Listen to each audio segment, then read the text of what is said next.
Recuerdo el olor a barniz fresco y a sueños. Era el olor de nuestro futuro, impregnado en la madera clara de la cuna que montábamos en la que iba a ser la habitación de nuestro bebé. Cada tornillo que David apretaba era una promesa, cada pieza que encajaba, un ladrillo más en la fortaleza de nuestra vida juntos. Yo le pasaba las herramientas con la mano sobre mi vientre a un plano, imaginando la risa de un niño que llenaría ese silencio expectante. Éramos nosotros. Elena y David, la pareja perfecta, el equipo infalible. Llevábamos 8 años construyendo un mundo a nuestra medida. Un piso acogedor en las afueras, 2 trabajos estables, y un amor que todos envidiaban. Un amor que parecía tan sólido como los cimientos de nuestro edificio. Yo creía en ese amor con la fe ciega de un devoto. David era mi centro, mi norte, el hombre que me susurraba al oído que envejeceríamos juntos mientras veíamos la tele en nuestro sofá desgastado. ¿Crees que le gustará el color de las paredes?, le pregunté una tarde, pasando una mano por el tono menta pálido que habíamos elegido. Él dejó el destornillador a un lado, se acercó por detrás y rodeó mi cintura con sus brazos. Apoyó su barbilla en mi hombro, y su aliento cálido me hizo cosquillas en el cuello. «Le encantará», susurró. «Porque es el color que elegiste tú. Y todo lo que tú eliges es perfecto». Me giré para besarle, un beso lento y profundo que sabía a certeza. En ese momento, en esa habitación a medio amueblar, yo era la mujer más afortunada del mundo. No tenía ni una sola duda. Mi vida era un lienzo perfecto, y David sostenía el pincel junto a mí. El corral, esa cuna vacía, no era un vacío, sino la promesa de todo lo que estaba por venir. Era el símbolo de nuestro proyecto más importante. Pero las grietas en los lienzos perfectos nunca aparecen de golpe. Empiezan como fisuras invisibles, líneas tan finas que las confundes con una sombra o un defecto de la luz. El primer indicio fue el silencio. David, mi David parlanchín, el que me contaba cada detalle de su día en la oficina, empezó a llegar a casa con la mirada perdida y monosílabos como única conversación. «¿Día duro en el curro?», le preguntaba yo, mientras le servía la cena. «Sí, mucho lío», respondía, con la vista fija en la pantalla de su móvil. Al principio, lo achaqué al estrés, un proyecto nuevo, un jefe exigente. Me convertí en la esposa comprensiva, la que no hacía demasiadas preguntas, la que le preparaba un baño caliente y le daba espacio. «Pobre, está agotado», me decía a mí misma mientras me acostaba sola, porque él tenía que terminar unos correos urgentes en el salón. Me dormía con el sonido de sus dedos tecleando, un sonido que antes me arrullaba, y que ahora empezaba a sonar como un código Morse que no sabía descifrar. Luego vinieron las llamadas. Salía al balcón para hablar, cerrando la puerta corredera con un cuidado que me helaba la sangre. Si yo entraba, colgaba de repente. «Era de la oficina, Elena, temas confidenciales», decía con una sonrisa tensa que no le llegaba a los ojos. Mi corazón se encogía, pero mi mente se rebelaba. ¿Paranoia? ¿Estaba convirtiéndome en una de esas mujeres celosas y desconfiadas? No, yo no era así. Nosotros no éramos así. Confiaba en él. Tenía que confiar en él. El golpe de gracia, el que hizo añicos mi negación, llegó una noche de martes. David llegó más tarde que nunca. Entró de puntillas, pensando que yo dormía. Me quedé quieta, con los ojos cerrados, escuchando el susurro de su ropa al caer al suelo. Y entonces lo olí. Un perfume dulzón, floral, un aroma que no era el mío. No era un perfume que se te pega por un abrazo de una compañera. Era un olor íntimo, impregnado en la piel de su cuello, en la tela de su camisa. Me incorporé de golpe, encendiendo la luz de la mesilla. La bombilla tiñó la habitación de una luz amarilla y enferma.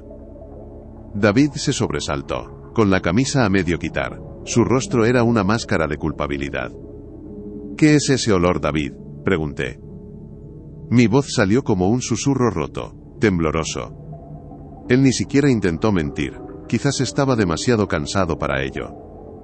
Su mirada se desvió hacia la cuna que habíamos montado, que seguía allí, en una esquina de nuestro dormitorio, esperando. Y en esa mirada, lo entendí todo. No fue una mirada de arrepentimiento. Fue una mirada de fastidio.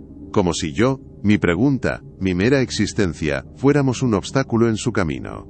«Tenemos que hablar, Elena», dijo, y su voz era la de un extraño, fría, distante, definitiva.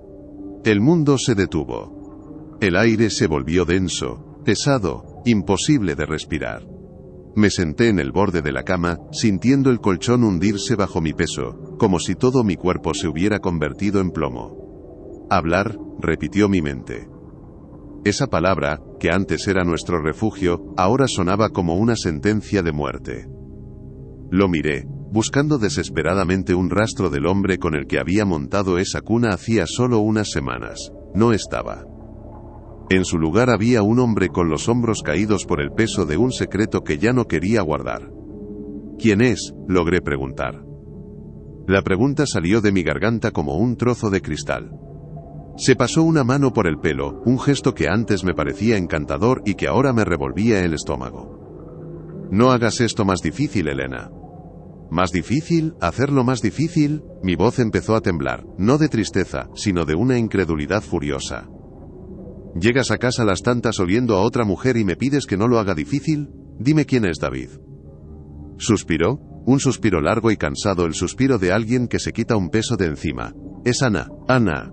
El nombre explotó en mi cabeza, destrozando cada recuerdo feliz que tenía asociado a él. Ana. Mi prima. Mi confidente, la que me había ayudado a elegir el color de la habitación del bebé. La que me había abrazado en la última reunión familiar diciéndome lo afortunada que era por tener a David. La traición era un monstruo de dos cabezas. Sentí que el suelo se abría bajo mis pies. El aire me faltaba, mis pulmones se negaban a funcionar. Era un dolor físico agudo, como si me hubieran apuñalado por la espalda y por el frente al mismo tiempo. Pero él no había terminado. El verdugo siempre da un último golpe para asegurarse de que no queda nada. «Y hay algo más», continuó, sin mirarme a los ojos, con la vista fija en un punto abstracto de la pared. «Ella, Ana, está embarazada». «¿Embarazada?». La palabra rebotó en las paredes de la habitación y se estrelló contra mí. «Embarazada». La cuna vacía en la esquina pareció burlarse de mí, una carcajada de madera y promesas rotas. Mi sueño, el que habíamos construido juntos, el que yo anhelaba con cada fibra de mi ser, me lo había robado. No solo mi marido, sino mi propia familia. Y se lo había entregado a ella. No lloré, no grité, un frío antinatural se apoderó de mí, una calma gélida que me aterraba más que cualquier histeria. Me levanté de la cama. Mis movimientos eran lentos, robóticos. Caminé hacia el armario y saqué una maleta. Él no se movió. Solo observaba, como si estuviera viendo una película que no le incumbía. «¿Qué haces?», preguntó, con un atisbo de sorpresa en su voz. «¿Qué crees que hago?». «Me voy», respondí. Mi voz era plana, sin emoción. Y entonces, por primera vez esa noche, me miró directamente, y lo que vi en sus ojos no fue pena, ni culpa, fue alivio. Un alivio cruel y descarnado que me partió en dos.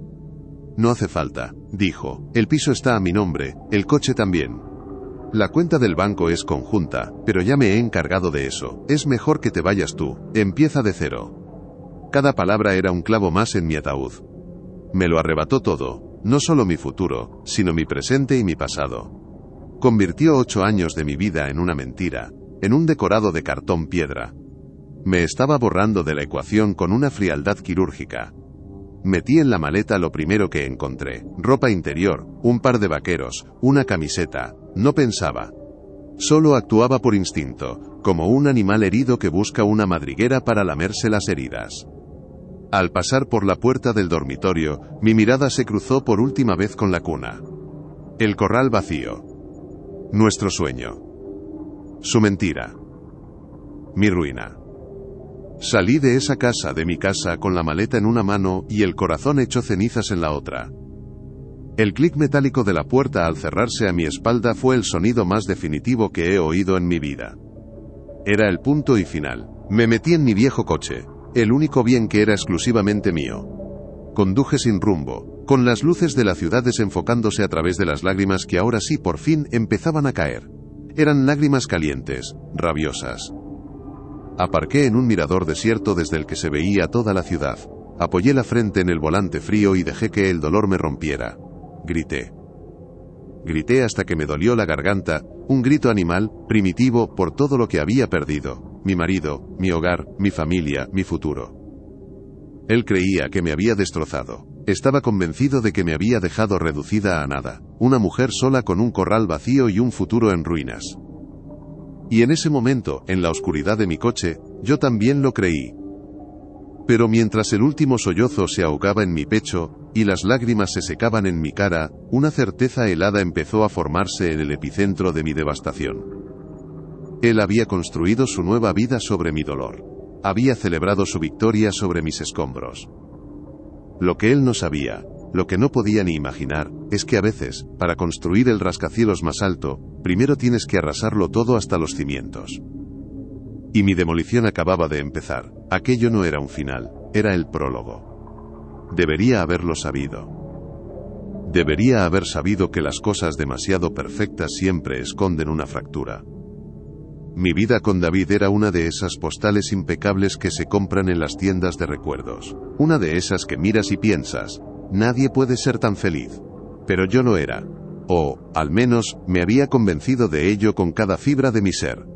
Nuestro mundo olía a café recién hecho por las mañanas y a la colonia de David, una mezcla de sándalo y cítricos que se quedaba impregnada en las sábanas. Sabía a las cenas improvisadas de los martes, a pizza comida directamente de la caja sobre la mesita del salón mientras comentábamos una serie. Sonaba a sus llaves en la cerradura al final del día, un sonido que era la sinfonía de mi seguridad, la melodía que me confirmaba que todo estaba en su sitio. Vivíamos en un castillo construido con los ladrillos de la rutina y el cemento de los sueños compartidos. Llevábamos 8 años siendo Elena y David, una entidad tan sólida que ya casi no recordaba cómo era ser solo Elena. Él era mi cómplice. El que entendía mis silencios, el que me traía un chocolate caliente sin que se lo pidiera cuando notaba la tensión en mis hombros. El hombre que una noche de lluvia, detuvo el coche en mitad de la nada solo para que pudiéramos bailar bajo el aguacero como dos adolescentes en una película romántica. Nuestro mayor proyecto, el que iba a dar sentido a todo lo demás, estaba tomando forma en la habitación del fondo, la habitación del bebé. Habíamos pasado fines de semana enteros pintándola de un verde menta suave, un color que evocaba calma y nuevos comienzos. Recuerdo la tarde en que montamos la cuna. El manual de instrucciones parecía escrito en otro idioma, y acabamos riendo a carcajadas en el suelo, rodeados de tornillos y listones de madera. ¿Crees que seremos buenos padres?, le pregunté, con la voz teñida de una inseguridad que solo me atrevía a mostrarle a él. David dejó de forcejear con una pieza, se giró y me tomó la cara entre sus manos. Sus pulgares acariciaron mis mejillas. Elena dijo, con esa seriedad suya que disolvía todos mis miedos: tú has nacido para ser madre, y yo he nacido para formar una familia contigo. Seremos un desastre maravilloso. Me besó, y en ese beso estaba todo, la promesa, la certeza, el futuro. Cuando por fin terminamos de montar la cuna nos quedamos allí, de pie, mirándola en silencio. Estaba vacía, sí, pero para nosotros estaba llena de posibilidades. Podía oír casi la risa de nuestro hijo, sentir el peso de su cuerpecito en mis brazos. Era el ancla de nuestra felicidad, el símbolo tangible de que nuestro amor estaba creando algo más grande que nosotros mismos. Pero los cimientos de los castillos de arena son traicioneros. Un día soportan tu peso, y al siguiente una ola que no viste venir se lo lleva todo. La primera ola fue sutil, casi imperceptible. Fue un cambio en el sonido. El tecleo constante de su móvil sustituyó el murmullo de nuestras conversaciones. Al principio, no le di importancia. Es el trabajo, cariño, un proyecto nuevo que me tiene absorbido, decía, sin levantar la vista de la pantalla. Y yo le creía, claro que le creía. Era David. Me convertí en una experta en justificarle. Llegaba tarde. El tráfico en esta ciudad es un infierno. ¿Estaba distraído durante la cena? Debe de estar agotado, pobre. Se olvidaba de preguntarme por mi día. Tiene demasiadas cosas en la cabeza. Yo era la guardiana de nuestra fortaleza, tapando las pequeñas grietas con la masilla de mi comprensión infinita, negándome a ver que la estructura empezaba a ceder. Luego los silencios empezaron a pesar, Ya no eran esos silencios cómodos de dos personas que se conocen tanto que no necesitan hablar. Eran vacíos incómodos, agujeros negros que se tragaban el aire de la habitación. Yo intentaba llenarlos con parloteo intrascendente sobre mi trabajo, sobre la vecina del quinto, sobre cualquier cosa. Él respondía con monosílabos, con una media sonrisa que era un muro de cristal entre nosotros. Yo hablaba y mis palabras rebotaban contra su indiferencia. Una noche, estábamos viendo una película en el sofá. Era nuestro ritual de los viernes. A mitad de la película, su móvil vibró. Lo miró, y vi cómo sus facciones se tensaban. Se levantó sin decir nada y se fue al balcón, cerrando la puerta de cristal tras de sí. Me quedé paralizada, con el sonido de la película de fondo, pero mi atención estaba fija en su silueta borrosa al otro lado del cristal. Gesticulaba, se pasaba la mano por el pelo, parecía una conversación intensa, urgente, una conversación que no era conmigo. Cuando volvió a entrar, su cara era una máscara de normalidad forzada. ¿Todo bien?, pregunté, intentando que mi voz sonara casual, ligera. Sí, del curro, un problema con un proveedor, dijo, y se sentó de nuevo, pero estaba a kilómetros de distancia. Mi corazón empezó a latir con un ritmo sordo y ansioso. Una vocecita en mi cabeza, una que llevaba tiempo intentando ignorar, empezó a gritar. Asterisco no es el trabajo, ¿lo sabes? Asterisco la sacudí, la ahogué. ¿Paranoia? ¿En qué clase de mujer me estaba convirtiendo? La desconfianza era un veneno. Y yo no iba a dejar que contaminara lo nuestro. Tenía que confiar en él. Éramos Elena y David. Éramos inquebrantables. Pero el veneno, una vez inoculado, se extiende. Empecé a notar detalles que antes pasaba por alto. El cuidado con el que dejaba su móvil siempre boca abajo sobre la mesa. Las duchas nada más llegar a casa, algo que nunca antes hacía. Las excusas para no hacer el amor, siempre atribuidas al cansancio, al estrés. Cada una de esas cosas era un pequeño corte de papel. Indoloro por sí solo, pero juntos, me estaban desangrando lentamente. El punto de inflexión fue el día de nuestro aniversario. Llevaba semanas planeándolo. Reservé en el restaurante donde tuvimos nuestra primera cita. Compré un vestido nuevo, uno azul que sabía que le encantaba. Pasé la tarde entera arreglándome, sintiendo un cosquilleo de emoción que hacía tiempo que no experimentaba. Me repetía a mí misma que esa noche sería un nuevo comienzo, que el estrés del trabajo pasaría y volveríamos a ser nosotros. Le esperé, pasaron las 7, la hora de la reserva, las 8, las 9. Mi móvil permanecía en silencio. Cada llamada mía saltaba directamente al buzón de voz. La comida que había preparado con tanto esmero se enfriaba en la encimera. Mi maquillaje perfecto se sentía como una máscara de payaso triste. La decepción era una piedra pesada en mi estómago. Llegó cerca de las 11. Entró arrastrando los pies, aflojándose la corbata. Ni siquiera me miró. Vaya día, suspiró, tirando su maletín al suelo. Me levanté del sofá. El vestido azul ya no me parecía bonito, solo ridículo. Feliz aniversario, David, dije, y mi voz se quebró en la última palabra. Él se detuvo. Levantó la vista y me vio. Vio la mesa puesta, las velas consumidas, mi cara. Y en sus ojos no vi arrepentimiento, ni olvido. Vi fastidio. Puro y simple fastidio. Mierda. Elena, lo siento muchísimo, se me ha ido por completo, dijo, pero sonaba hueco, ensayado. He tenido una reunión que se ha alargado hasta el infinito. No he podido ni mirar el móvil.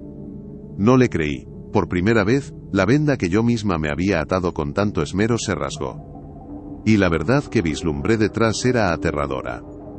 Una reunión hasta las 11 de la noche. Sin un solo minuto para mandar un mensaje, repetí, no como una pregunta sino como una constatación. Ha sido una locura de verdad. Lo compensaré, te lo prometo, dijo, acercándose para abrazarme. Me aparté. Su contacto, que antes era mi refugio, de repente me quemaba. Él se quedó con los brazos en el aire, sorprendido por mi reacción. Esa noche dormimos dándonos la espalda, en un silencio tan denso que casi se podía masticar. El abismo entre nosotros ya no era una fisura, era un cañón. Aún así, luché. Decidí hacer un último intento desesperado por salvar nuestro castillo de arena. Quizá yo estaba siendo injusta. Quizá el estrés era real, y yo solo estaba magnificando las cosas. Planeé una cena especial en casa para el martes siguiente. Cocinaría su plato favorito. Abriríamos una botella de ese vino que guardábamos para las ocasiones especiales.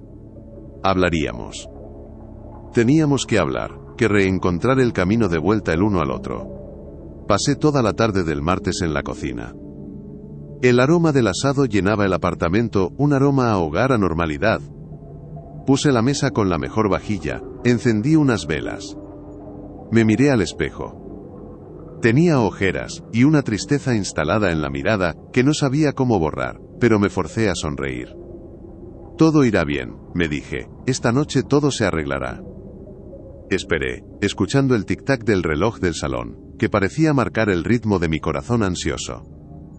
Cada coche que pasaba por la calle me hacía contener la respiración, me imaginaba su llegada, me imaginaba su sorpresa, su sonrisa. Le diría que le quería, que podíamos superar cualquier cosa juntos, le abrazaría y volvería a sentir el sándalo y los cítricos, el olor de mi hogar. Tenía la esperanza intacta, frágil pero viva, sin saber que estaba esperando en el umbral de las ruinas de mi propia vida, a punto de abrirle la puerta no a mi marido, sino al hombre que me iba a enseñar el verdadero significado de la palabra nada. Dejé de escuchar el tic-tac del reloj. El único sonido en el universo era el latido sordo y pesado de mi propio corazón, un tambor de guerra anunciando una catástrofe. La esperanza que había albergado durante toda la tarde se marchitó en un instante, se convirtió en ceniza en mi boca. David estaba allí, de pie en medio de nuestro salón, bañado por la luz parpadeante de las velas que yo había encendido para nosotros, y me estaba contando cómo había dinamitado mi vida. Pero la confesión del perfume, de Ana, de su embarazo, todo eso fue solo la onda expansiva. La explosión nuclear, el golpe que me arrancaría el alma del cuerpo, todavía estaba por llegar. Le miré, tratando de encontrar una grieta en su compostura, un atisbo de la culpa que debería estar devorándole. No había nada. Solo un cansancio egoísta, la fatiga de un hombre que ha mantenido una mentira durante demasiado tiempo y está deseando liberarse de su carga, sin importarle sobre quién la arroja. ¿Desde cuándo?, pregunté. Necesitaba saberlo. Necesitaba un ancla temporal en ese océano de caos. ¿Cuánto tiempo llevaba siendo la estúpida, la ciega, la última en enterarse? Él desvió la mirada. Unos 6 meses, más o menos. 6 meses. La sangre se me heló en las venas. Mi mente, en un acto de autotortura, empezó a rebobinar. 6 meses. Eso nos llevaba al verano. A las vacaciones que pasamos en la casa de la playa de mis padres. A las barbacoas en el jardín, con Ana sirviéndome limonada y preguntándome con una sonrisa cómplice si ya habíamos encargado. 6 meses de sonrisas falsas, de abrazos envenenados. Cada recuerdo feliz de ese verano se corrompió en mi memoria, convirtiéndose en una escena grotesca de mi propia humillación. Él y ella mirándose por encima de mi cabeza mientras yo hablaba ilusionada de nombres para nuestro futuro hijo. 6 meses, repetí en un susurro. El asado en el horno, que antes olía a hogar, ahora apestaba a fracaso, a podredumbre. Sentí una náusea violenta. ¿Y ella? ¿Sabe qué estábamos intentando? No pude terminar la frase, señalé con un gesto vago hacia la habitación del fondo, hacia la cuna. David asintió, sin una pizca de emoción. Lo sabe todo, Elena. Lo sabe todo, y aún así se sentó a mi mesa, aún así me abrazó. Aún así, me dejó elegir el color de la habitación que ella sabía que ocuparía su hijo, no el mío. La traición de mi prima, de mi sangre, era un ácido que me quemaba por dentro. Pero todavía había algo que no encajaba, la frialdad. La forma en que me lo estaba contando todo, como si estuviera leyendo una lista de la compra. Era demasiado calculado. Esto no era una confesión espontánea nacida de la culpa. Esto era una estrategia. ¿Por qué ahora, David? ¿Por qué esta noche?, le pregunté, y mi voz, para mi sorpresa, sonó firme, clara. Era la calma del epicentro del huracán. Él suspiró, pasándose la mano por la nuca. Y entonces lo dijo. La frase que hizo que el suelo no solo se abriera bajo mis pies, sino que se lo tragara el mismísimo infierno. Porque no podíamos seguir ocultándolo. Mañana es la fiesta de revelación de género, en casa de tus padres. Silencio. Un silencio tan absoluto que podía oír el zumbido de la electricidad en las paredes. ¿La fiesta? En casa de mis padres. Mi cerebro se negó a procesar la información. Era un dato tan monstruoso, tan fuera de toda lógica, que no encontraba un lugar donde colocarlo. ¿Una fiesta?, balbuceé. Pero yo no estoy embarazada. ¿Qué estás diciendo? La lástima en su mirada fue el insulto final. Era la mirada que se le dirige a un niño que no entiende algo obvio, a un animal herido que no sabe que van a sacrificarlo. No es para ti, Elena, es para Ana. Y para mí. Mi mente se partió en dos. Un torbellino de imágenes y voces asaltó mi cabeza. La llamada de mi madre el día anterior. ¿Qué tal todo, cariño? ¿Necesitas algo? Su voz, aparentemente normal. Mi padre el fin de semana, diciéndome que me cuidara, que me veía pálida. ¿Lo sabían? ¿Formaban parte de esto? ¿Mis padres lo saben? La pregunta se me escapó como un animal moribundo. David no respondió. Su silencio fue un grito que me reventó los tímpanos. Claro que lo sabían. Por eso la fiesta era en su casa. Eran los anfitriones de mi ejecución pública. Me habían estado mirando a la cara, día tras día, sabiendo que mi marido estaba esperando un hijo con mi prima, y no habían dicho nada. Me habían dejado montar la cuna, pintar las paredes, comprar patucos, me habían dejado vivir en mi paraíso de idiota mientras ellos ayudaban a construir el de mi verdugo. El dolor se transformó en algo distinto, una rabia fría, lúcida, cortante como el filo de un bisturí. La injusticia. No era solo él, eran todos. Me habían aislado, me habían rodeado con un muro de mentiras y sonrisas de Judas. Yo era la única que no estaba invitada a la demolición de mi propia vida. Me levanté del sofá. Mis movimientos eran precisos, deliberados. Ya no había temblor. Caminé hacia él, y por primera vez esa noche, vi una sombra de inquietud en sus ojos. Quizá esperaba lágrimas, gritos, una escena histérica. No le di esa satisfacción. Me detuve a un palmo de su cara. Le miré fijamente a los ojos, buscando al hombre del que me enamoré, pero solo encontré a un cobarde. Quiero que te vayas, dije, mi voz era un témpano de hielo. Él parpadeó, sorprendido. Elena, ya te lo he dicho, el piso está a mi nombre, es mejor que...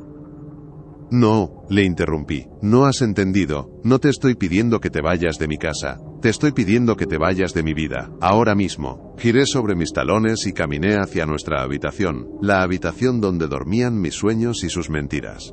Él se quedó allí, en el salón, junto a la cena que nunca compartiríamos. Pude sentir su mirada clavada en mi espalda, una mirada confusa, quizás incluso un poco asustada por esa extraña calma que me había poseído. No entendía que ya no estaba tratando con su esposa, estaba tratando con una superviviente en el kilómetro cero de su zona de guerra. El espectáculo de mi derrumbe había sido cancelado. En su lugar, iba a presenciar el prólogo silencioso de mi resurrección. Guión. Entré en el dormitorio y cerré la puerta a mi espalda, no con un portazo sino con un clic suave y definitivo. El sonido de un capítulo cerrándose para siempre. Por un instante, me apoyé contra la madera fría, cerrando los ojos. El dolor amenazó con desbordarme, una ola negra y gigantesca. Pero la aplaqué. No aquí. No ahora. No con él al otro lado de la puerta. La vulnerabilidad era un lujo que no podía permitirme. Mi mirada recorrió la habitación, nuestra habitación. La colcha que habíamos elegido juntos en un viaje, las fotos de nuestras vacaciones en la mesilla, la cuna en la esquina, esperando en vano. Cada objeto era un dardo envenenado, pero en lugar de sentir tristeza, sentí una extraña desconexión, como si estuviera viendo la vida de otra persona. Abrí el armario. Mi ropa a un lado, la suya al otro. Ignoré sus camisas, sus trajes. Me centré en mis cosas con una precisión quirúrgica. Saqué la maleta de cabina, la que usaba para los viajes de trabajo. No necesitaba más. No me iba a llevar el peso del pasado a mi nueva vida. ¿Qué se salva de un naufragio? No la ropa de marca ni los zapatos caros. Se salvan las herramientas de supervivencia. Fui a mi escritorio y cogí mi ordenador portátil, mi trabajo, mi independencia. Luego, abrí el cajón y saqué una pequeña caja de madera. Dentro estaba mi pasaporte, mi título universitario, el certificado de nacimiento, y una vieja pulsera de plata que me había regalado mi abuela. Mi identidad. Las cosas que eran mías antes de él y que seguirían siéndolo después de él. Metí todo en la maleta de forma ordenada, metódica. Un par de vaqueros. Un jersey. Ropa interior. Lo esencial. Mientras lo hacía, escuché sus pasos al otro lado de la puerta. Dudó un momento antes de llamar. Elena, ¿qué estás haciendo? Hablemos de esto como adultos. ¿Adultos? Un escalofrío de risa amarga me recorrió por dentro, pero no le dejé salir. No merecía ni una sola de mis emociones. No respondí. Continué con mi tarea, doblando una camiseta con una concentración absoluta, como si mi vida dependiera de que los pliegues fueran perfectos. Elena, por favor, insistió. No tienes a dónde ir a estas horas. Quédate esta noche y mañana lo arreglamos. Mañana. La palabra era una bofetada. Mañana él iría a casa de mis padres a celebrar que iba a tener un hijo con mi prima. Mañana. Mi familia le sonreiría y le felicitaría mientras yo, ¿dónde estaría yo? ¿Llorando en la habitación de invitados? No. Nunca. Cerré la cremallera de la maleta. El sonido fue rotundo, final. Me colgué el bolso al hombro, donde siempre llevaba mi cartera y las llaves de mi coche. El único bien que era 100% mío. Abrí la puerta. Él estaba allí, esperándome con una expresión que era una mezcla de impaciencia y una falsa preocupación que me revolvió el estómago. Al verme con la maleta en la mano, su rostro cambió. Se endureció. El alivio que había visto antes en sus ojos volvió con toda su fuerza. Esto era lo que quería. Que me fuera. Que desapareciera sin hacer ruido. Bien, dijo asintiendo lentamente. Creo que es lo mejor. No le respondí. Pasé a su lado sin rozarle, sin mirarle. Caminé por el pasillo que habíamos pintado juntos. Pasé por delante de la puerta de la habitación del bebé. Me detuve un segundo. No miré dentro. No necesitaba ver la cuna vacía de nuevo. Ya la llevaba grabada a fuego en el alma. Llegué a la puerta de entrada. Metí la llave en la cerradura. Elena, dijo él a mi espalda. Su voz me detuvo, con la mano en el pomo. Tu llave. Me giré lentamente.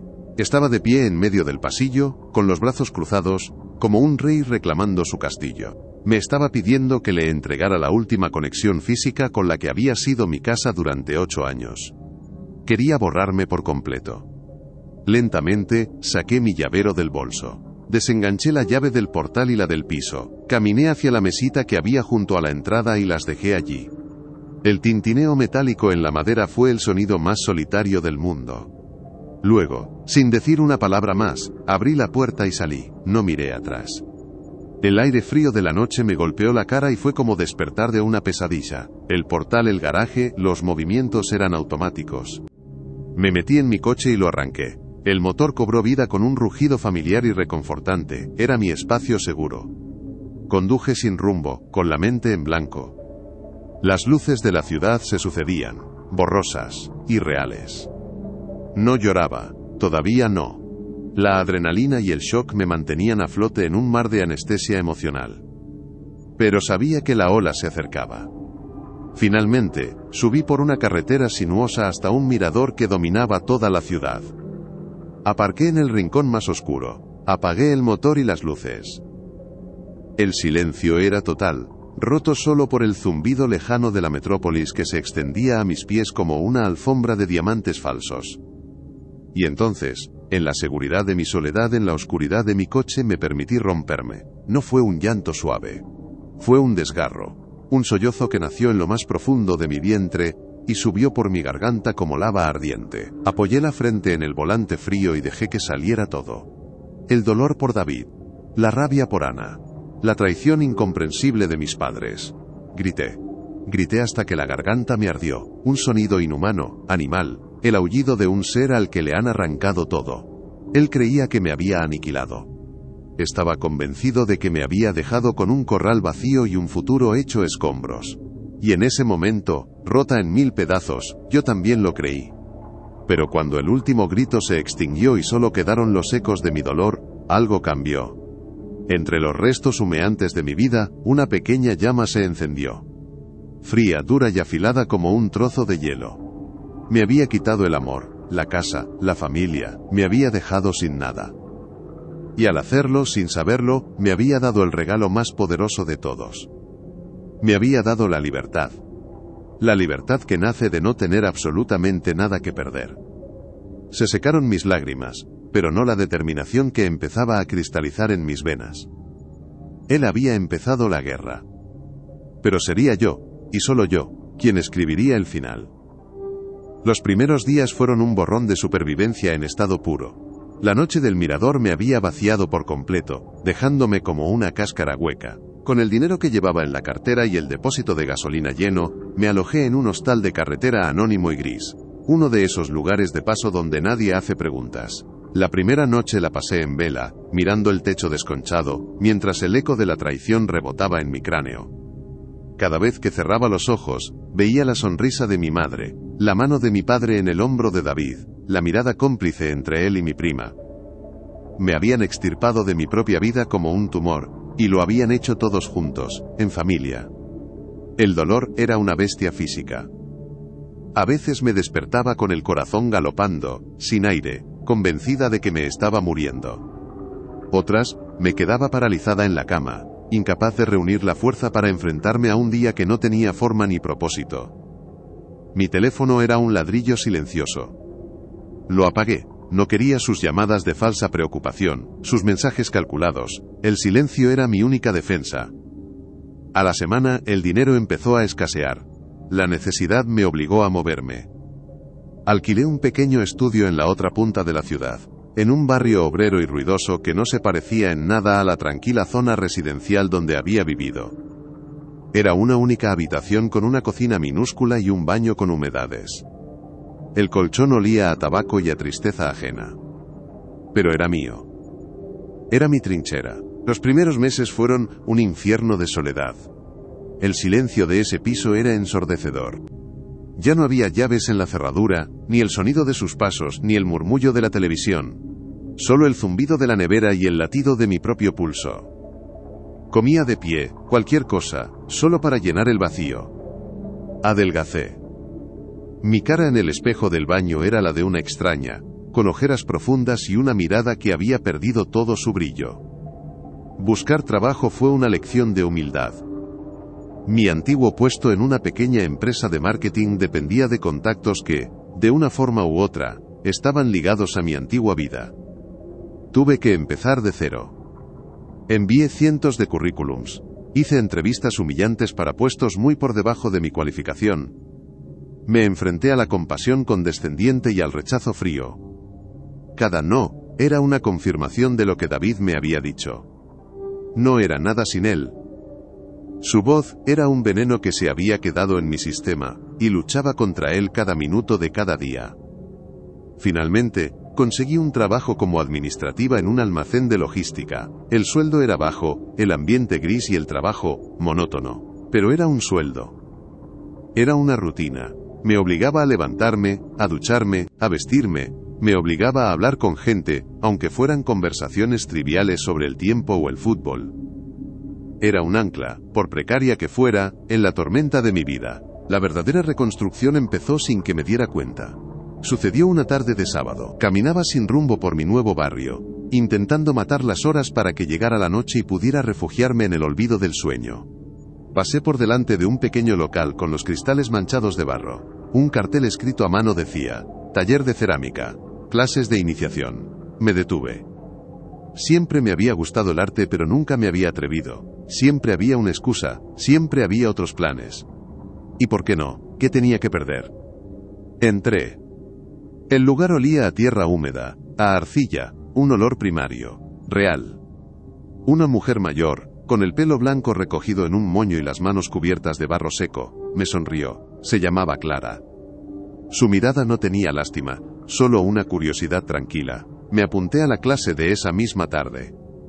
Cuando mis manos tocaron la arcilla por primera vez, algo hizo clic dentro de mí. El torno giraba y yo tenía que aplicar la presión justa. Demasiada, y la pieza se derrumbaba. Demasiado poca, y no tomaba forma. Exigía una concentración total. Mientras mis manos trabajaban, mi mente, por primera vez en meses, se callaba.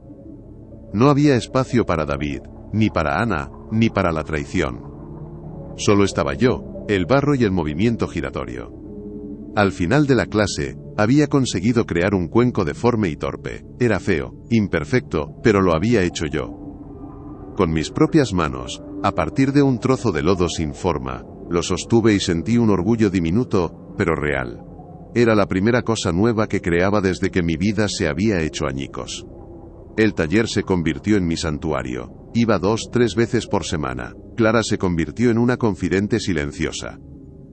Nunca le conté mi historia con detalle, pero ella parecía entenderlo todo.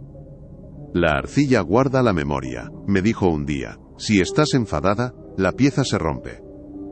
Si estás triste, se hunde. Tienes que encontrar tu centro para que ella encuentre el suyo. Y eso hice. Amasé mi rabia, moldeé mi dolor y poco a poco empecé a encontrar mi centro. Las pequeñas victorias empezaron a llegar. Un día, en el trabajo, mi jefe me felicitó por haber encontrado un error en unas facturas que les había ahorrado bastante dinero. Fue un simple, buen trabajo, Elena, pero para mí sonó como un aplauso atronador. Esa tarde, de camino a casa, me compré una planta, un pequeño poto con hojas verdes y brillantes. La puse en el alféizar de la ventana de mi estudio. Era un punto de vida en medio de la grisura. Unas semanas después, mis compañeros del almacén me invitaron a tomar algo después del trabajo. Mi primer impulso fue decir que no. La idea de socializar, de fingir una normalidad que no sentía, me aterraba. Pero me forcé a ir. Y en medio del ruido del bar, uno de ellos contó un chiste malísimo, y me reí. Una risa de verdad sonora, que me salió del estómago. Me quedé tan sorprendida como ellos. Hacía tanto tiempo que no me reía que el sonido me pareció extraño, ajeno. Pero se sintió increíblemente bien. Empecé a llenar mi pequeño estudio con mis creaciones de cerámica. Cuencos, tazas, pequeños jarrones. Cada uno imperfecto, cada uno único. Cada uno un testimonio de mi supervivencia. Un día, mientras ordenaba la cocina, me di cuenta de que estaba usando una taza que había hecho yo misma. Bebí mi café de ella, sintiendo el calor a través de la arcilla que mis propias manos habían moldeado. Y sonreí. David me había quitado la casa, los muebles, la vajilla. Pero yo estaba construyendo la mía de nuevo, pieza a pieza. No fue un proceso rápido ni fácil. Hubo recaídas.